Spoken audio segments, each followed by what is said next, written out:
Assalamualaikum warahmatullahi wabarakatuh. Halo semuanya, selamat datang kembali di channel YouTube saya, tempat di mana kita selalu membahas isu-isu krusial di dunia ekonomi dan keuangan. Hari ini kita akan menyelami sebuah topik penting yang membentuk lanskap keuangan Indonesia, yaitu transformasi peran Bank Indonesia setelah kehadiran Otoritas Jasa Keuangan atau yang disingkat dengan OJK.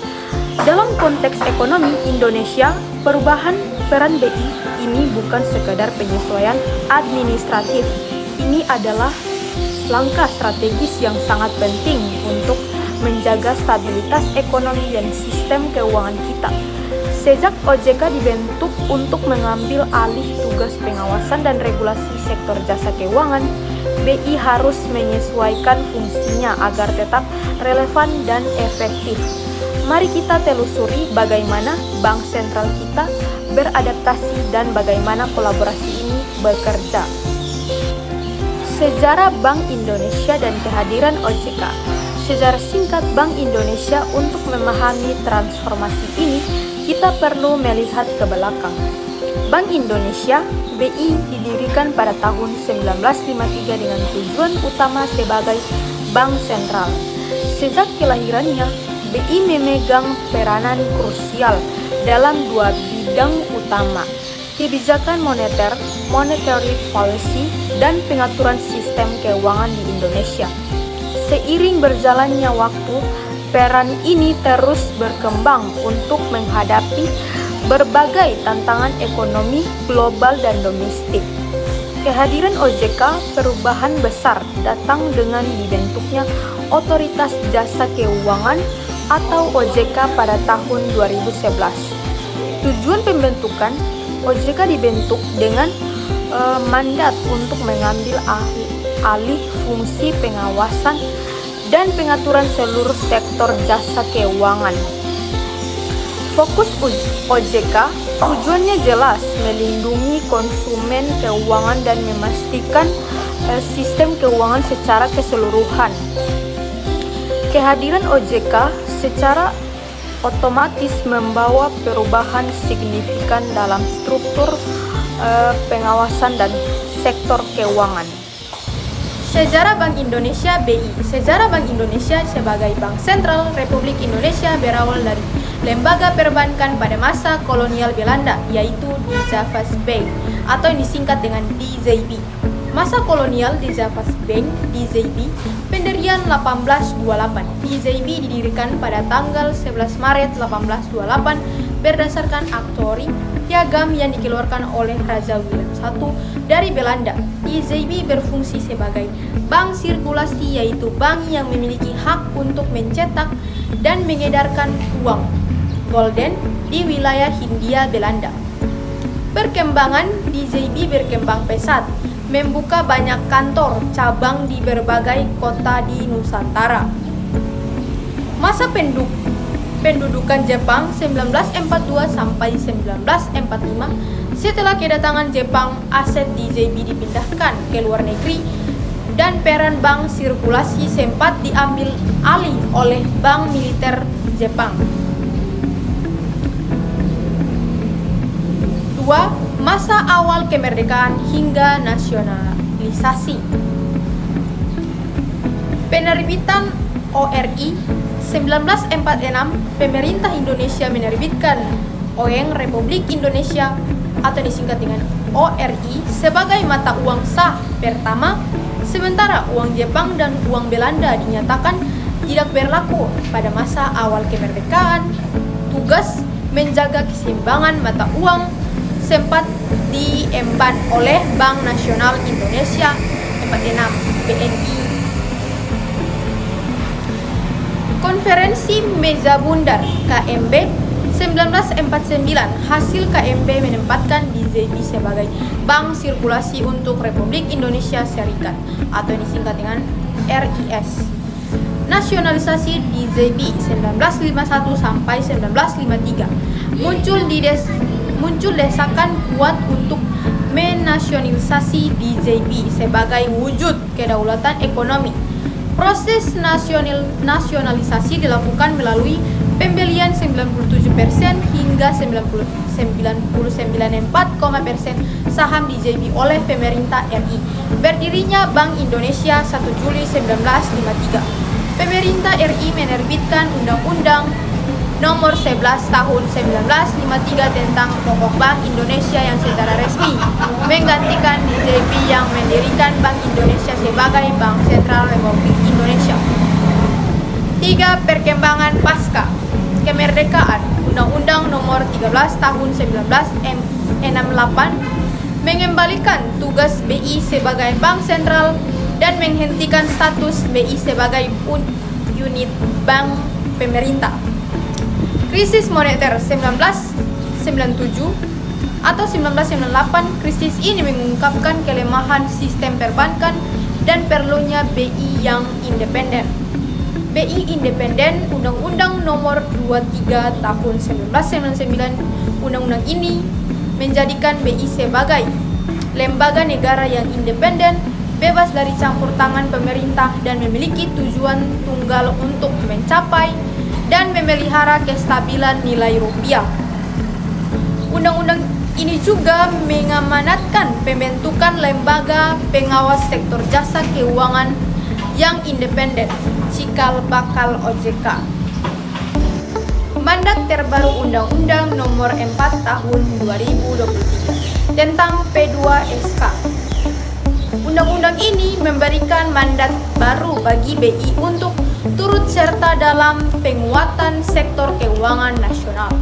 Kehadiran Otoritas Jasa Keuangan OJK adalah lembaga yang dibentuk untuk menggantikan peran Bank Indonesia dalam pengawasan bank serta peran Badan Pengawas Pasar Modal dan Lembaga Keuangan Bapepam LK dalam pengawasan non-bank.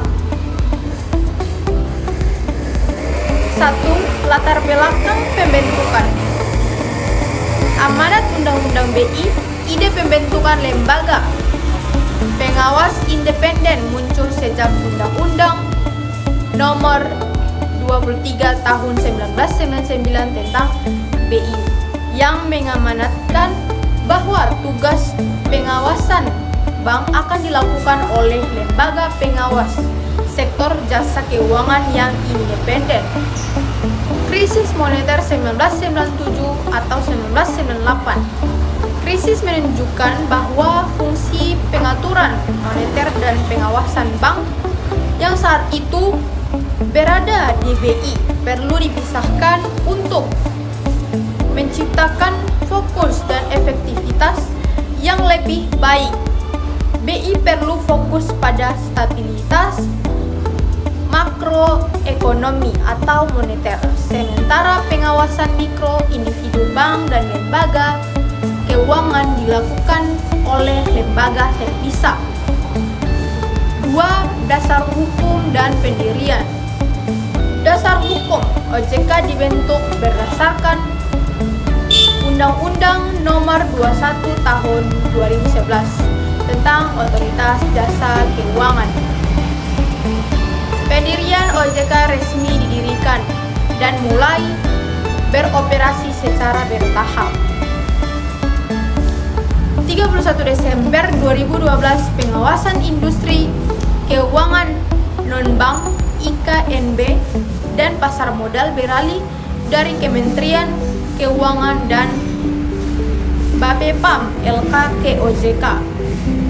31 Desember 2013, pengawasan sektor perbankan beralih sepenuhnya dari Bank Indonesia ke OJK. 2015, pengawasan lembaga keuangan mikro LKM beralih ke OJK. 3 pilar utama tugas Bank Indonesia. Peran utama BI didasarkan pada Undang-Undang Nomor 23 Tahun 1999 tentang Bank Indonesia sebagaimana telah diubah, yang menetapkan tujuan tunggal BI yaitu mencapai dan memelihara kestabilan nilai rupiah. Untuk mencapai tujuan ini, BI menjalankan 3 pilar utama. Yang pertama, menetapkan dan melaksanakan kebijakan moneter. Ini adalah tugas inti BI sebagai otoritas moneter. Kestabilan nilai rupiah yang diupayakan BI memiliki dua dimensi. Kestabilan terhadap harga barang dan jasa, mengendalikan inflasi. Kestabilan terhadap mata uang negara lain, mengendalikan nilai tukar. Peran baru dan fokus pengendalian inflasi. BI menggunakan instrumen moneter utama penetapan suku bunga kebijakan BI Rate untuk mengendalikan jumlah uang beredar. Jika inflasi tinggi, BI menaikkan suku bunga. Operasi moneter melakukan operasi pasar terbuka seperti sertifikat Bank Indonesia atau SBI dan reverse repo untuk mengelola likuiditas di pasar uang. Koordinasi kebijakan melakukan koordinasi yang erat dengan pemerintah, terutama dalam kebijakan fiskal dan pengendalian harga seperti dilakukan dalam tim pengendalian inflasi pusat dan daerah atau TPIP atau TPID. 2.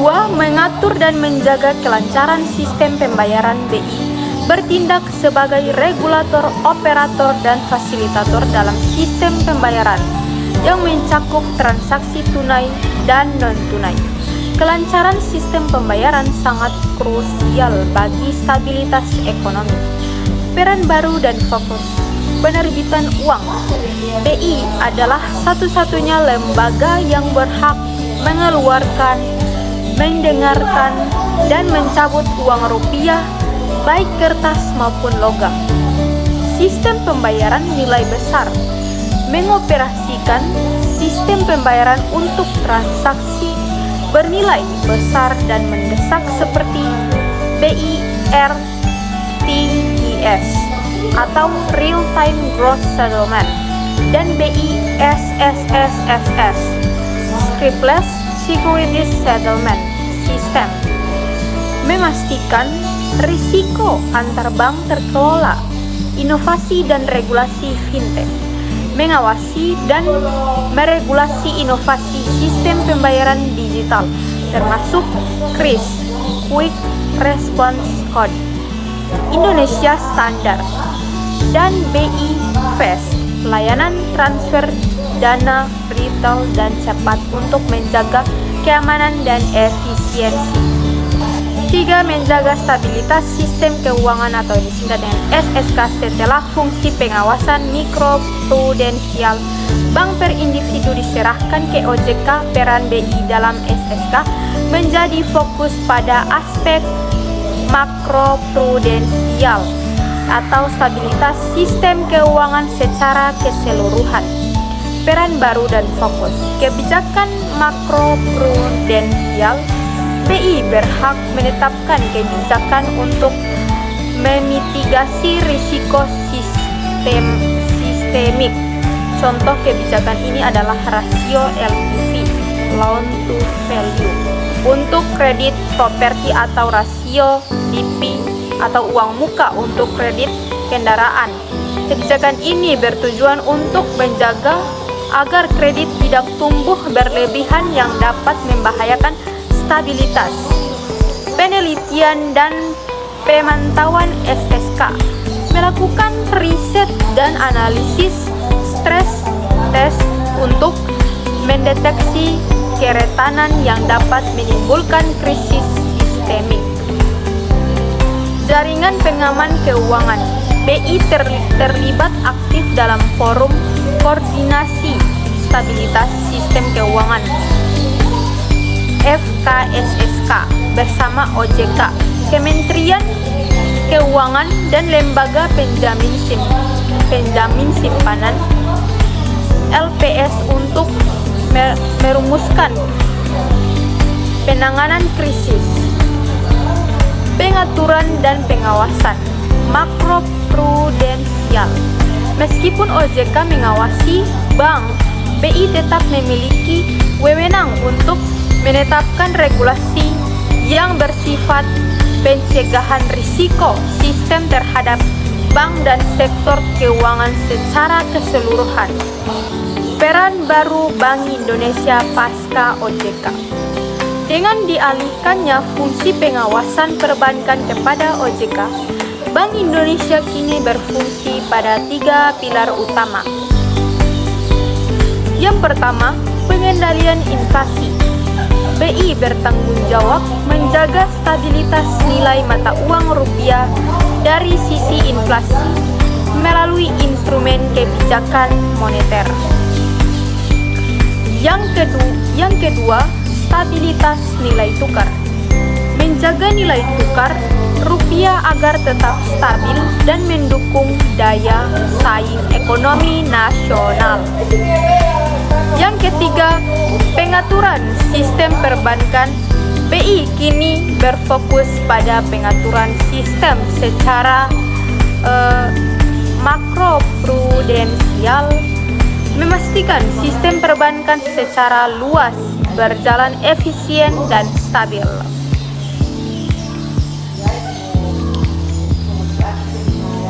Perubahan fungsi regulator vs supervisor. Pergeseran peran yang paling penting adalah dalam fungsi BI di sektor keuangan. Sebelum OJK, BI berfungsi sebagai pengawas langsung direct supervisor terhadap bank-bank individual. Setelah OJK, BI kini berfungsi sebagai pengatur dan pembina sektor keuangan pada level sistemik, bukan sebagai pengawas langsung terhadap setiap institusi. Ini memungkinkan BI untuk fokus penuh pada tugas inti bank sentralnya, yaitu menjaga stabilitas dan makroekonomi. Kolaborasi kunci dan koordinasi antar Bank Indonesia dan otoritas jasa keuangan bersifat mendasar dan krusial untuk menjaga stabilitas sistem keuangan SSK Indonesia. Koordinasi ini dirancang untuk memastikan bahwa kebijakan moneter BI dan makroprudensial BI berjalan selaras dengan kebijakan mikroprudensial dan pengawasan lembaga jasa keuangan. Forum Koordinasi Stabilitas Sistem Keuangan (FKSSK), mekanisme koordinasi utama antara kedua lembaga ini secara formal dilakukan melalui Forum Koordinasi Stabilitas Sistem Keuangan (FKSSK). Sebelumnya dikenal sebagai Komite Stabilitas Sistem Keuangan atau KSSK. Berdasarkan Undang-Undang P2SK 1, keanggotaan dan mandat FKSSK merupakan forum koordinasi yang sangat penting, beranggotakan 4 pilar utama penjaga SSK. Menteri Keuangan selaku koordinator merangkap anggota. Gubernur Bank Indonesia selaku anggota. Ketua Dewan Komisioner OJK selaku anggota. Ketua Dewan Komisioner Lembaga Penjamin Simpanan LPS selaku anggota. 2. Tugas inti FKSSK. Tugas utama FKSSK adalah pencegahan dan penanganan krisis pada sistem keuangan.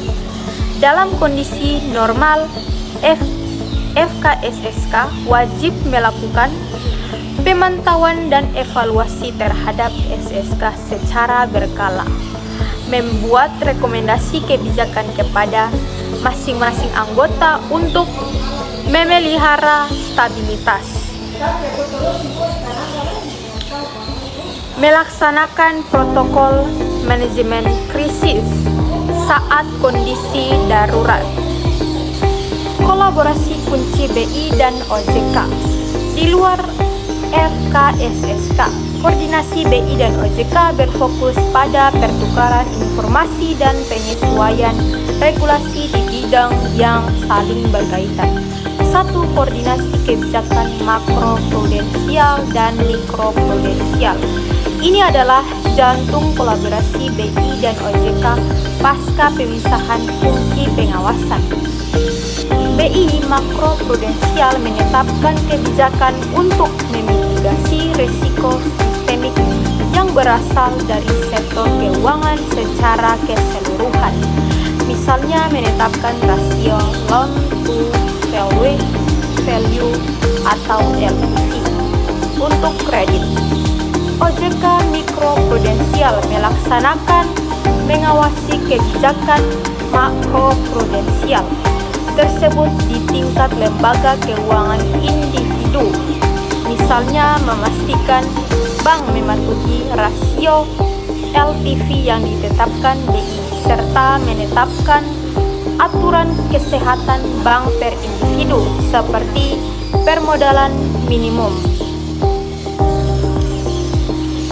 Sinergi BI dan OJK mengadakan pertemuan rutin mingguan hingga bulanan di level teknis hingga pimpinan untuk memastikan kebijakan yang diambil saling melengkapi dan tidak bertentangan.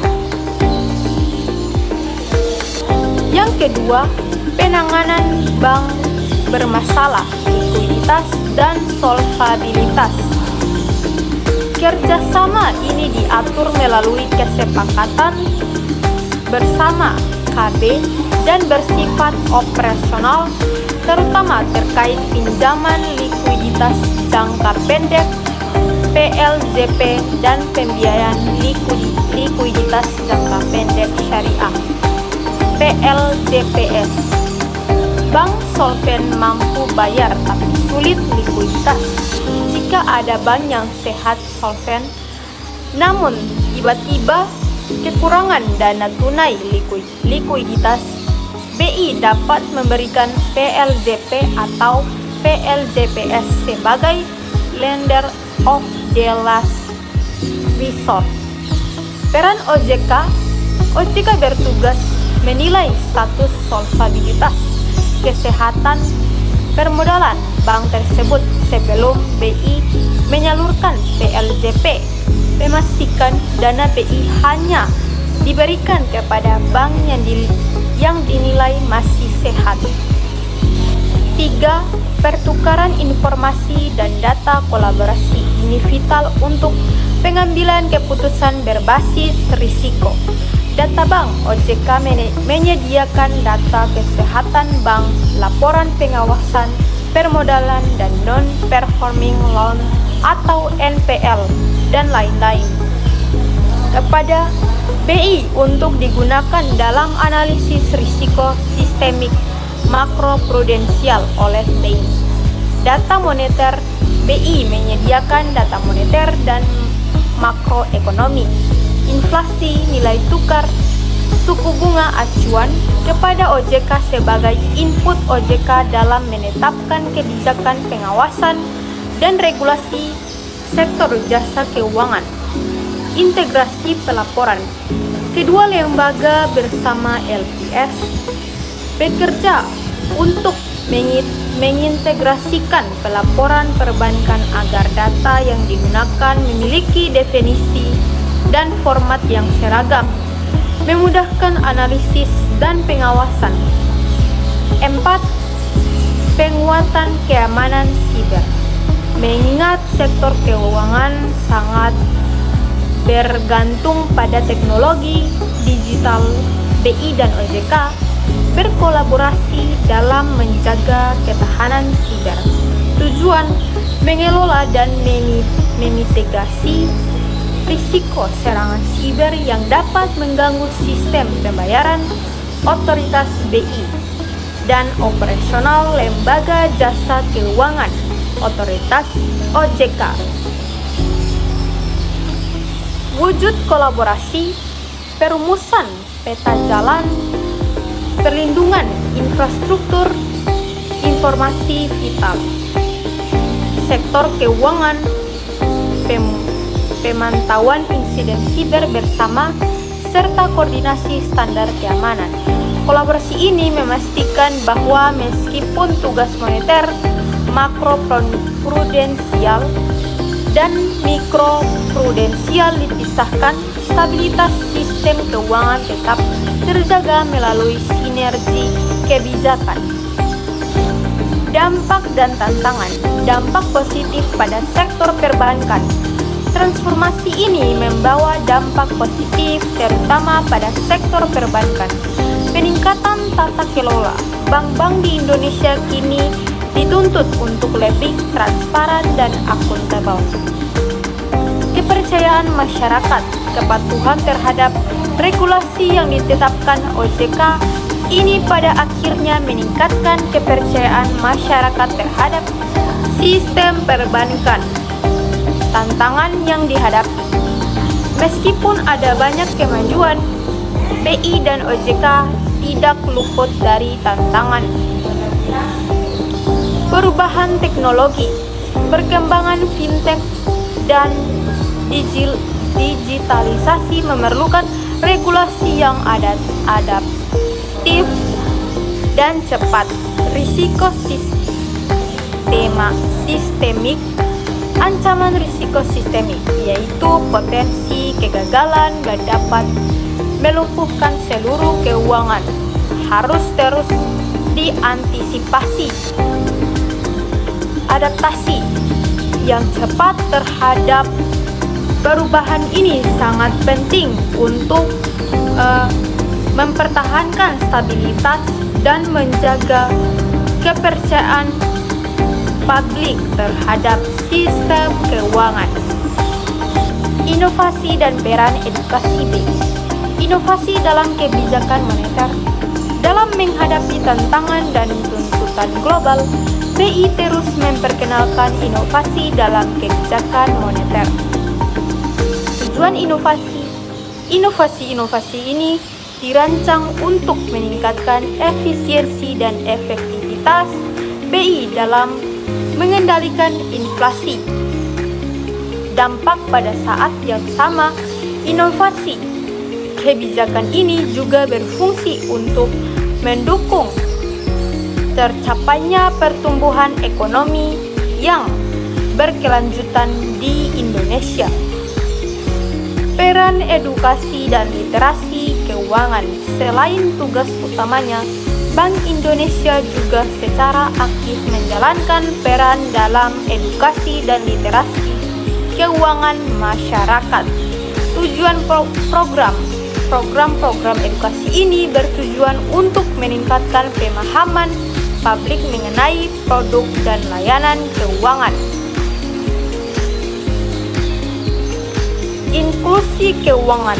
Peran edukasi ini sangat vital dalam mendorong inklusi keuangan, memastikan bahwa semakin banyak masyarakat yang dapat mengakses dan memanfaatkan layanan keuangan formal secara bijak. Penutup, conclusion and call to action. Sebagai kesimpulan, transformasi peran Bank Indonesia setelah kehadiran OJK adalah sebuah adaptasi penting dalam upaya menjaga stabilitas ekonomi Indonesia. Perubahan ini telah memecah tugas antara penjaga stabilitas moneter dan regulator pasar keuangan yang pada intinya memperkuat fondasi sistem keuangan kita. Kerja sama yang baik dan berkelanjutan antara BI dan OJK adalah kunci untuk memastikan sektor keuangan tetap sehat dan mampu menghadapi tantangan di masa depan. Demikian pembahasan kita mengenai peran Bank Indonesia dan OJK. Saya harap wawasan ini bermanfaat untuk Anda dan jangan lupa like, komen, subscribe, dan share episode ini jika Anda merasa informasi ini penting. Sampai jumpa di episode berikutnya. Wassalamualaikum warahmatullahi wabarakatuh.